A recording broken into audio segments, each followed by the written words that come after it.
Hey, I'm meteorologist Doug Myers with the latest look at your forecast. And yesterday we had highs in the 20s and 30s. Today, stuck in the teens, as we'll continue with a few light snow showers here and there. Nothing overly concerning for today, but whatever falls, it could reduce visibility for a period of time. So just keep that in mind. The cold is going to be the bigger weather story versus the snow. So again, just something to be aware of, that the snow could be on and off through the day across the area, and then pushing out of the area as we head into tonight. Taking a look at how much snow potentially could fall.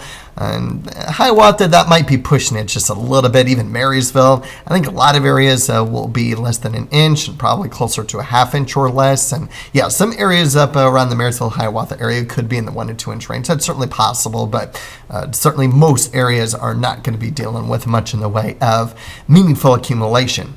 Just enough to create a few slick spots and, of course, reduce visibility with the strong winds that we'll be dealing with for today. I think today will come with the strongest winds that we'll have, and then generally weaker as we head into the weekend. Relatively less wind, but still very windy on Saturday, and then Sunday we'll finally get rid of the wind. But when it's as cold as it's expected to be, doesn't matter. Even a 10 mile per hour wind speed will really knock down those wind chill values that we're expecting. So speaking of which, wind chills likely staying below zero, not only today, but through the entire weekend and early next week as well.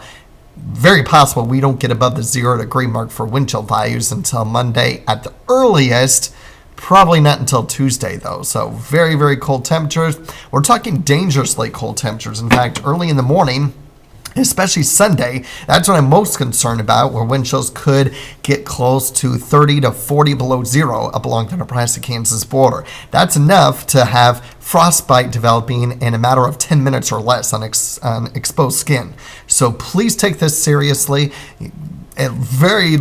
Expect limited outdoor activities over the next couple of days. Just quickly get in, get out, and do what you need to do to not be within the outdoor elements. Now, if somehow you're in your car waiting for it to warm up, which new cars, you don't have to do that anyway, but if you're in a very old car that needs to do that, stay in your car. Do not be out in the elements where the wind is. So dangerously cold at night. Our actual air temperatures will be close to 5 below to even as cold as 15 below zero in some spots as we head into Saturday night, Sunday night, and Monday night. And it's just going to be downright cold.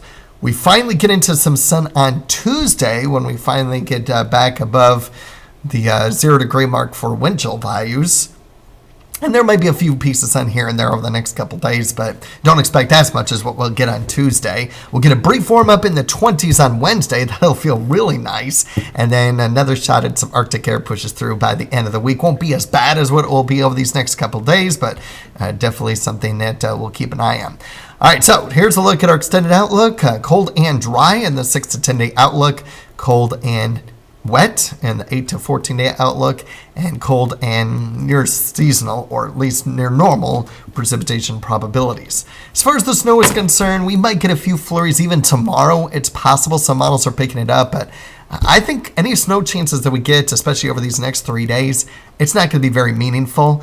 For most areas, we're talking about a half inch or less for most areas. Even the snow chance I have there on Sunday, most of the better chance of accumulation will stay to our south for the second half of the weekend. But the cold will be here. The cold is definitely here to stay for a while. So please take advantage of just staying inside and limit your outdoor exposure. All of the safety tips for dealing with this cold, I have a video on the WIBW weather app for you. Otherwise, there's plenty of articles that we have on WIBW.com to stay safe.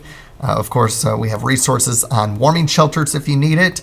And so just take it one day at a time. Don't think about how long it's going to last. Just take it as it comes and be inside for the next couple days. That's all I can say. Stay safe and have a great day.